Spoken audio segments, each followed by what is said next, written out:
కేటీఆర్ భవన్కి వచ్చి ఆయన మాట్లాడడం జరిగింది. మాట్లాడుతూ ఏమన్నాడు ఇక చూడండి ఒకసారి. ఏసీబీ వాళ్ళు అడిగితే 82 ప్రశ్నలు అడిగింది. కాకపోతే పాడిందే పాట రానట్టు అడిగిందే మళ్ళీ అడుగుడు తప్ప కొత్త విషయం ఏం లేదు. వాళ్ళకి ఏంటంటే పాపం రేవంత్ రెడ్డి బల్మిట్కో కేసు పెట్టించిన వాళ్ళకు కూడా అర్థమైంది. అది సో అడిగిన ప్రశ్నలే అడిగిర్రు.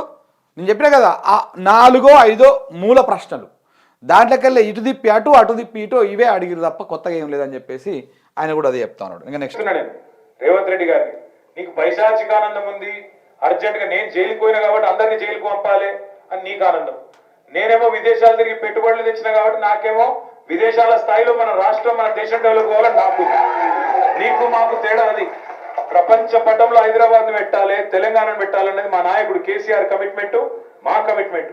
మేము నీలాగా 50 లక్షల రూపాయలతో దొరికిన దొంగలం కాదు, నీలాగా లుచ్చ పనులు చేసిన వాళ్ళం కాదు. నీకు భయపడేటోడు ఎవడు బీఆర్ఎస్ పార్టీలో తెలంగాణలో లేడు.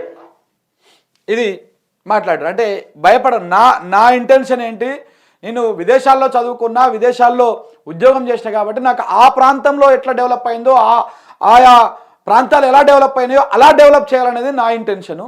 మీరేమో జైలుకు పోయారు కాబట్టి, జైల్లో చిప్పకూడుతున్నారు కాబట్టి మీ లెక్కనే అందరూ జైలుకోవాలనేది నీ ఇంటెన్షను అని చెప్పేసి ఆయన కంపేర్ చేశారు.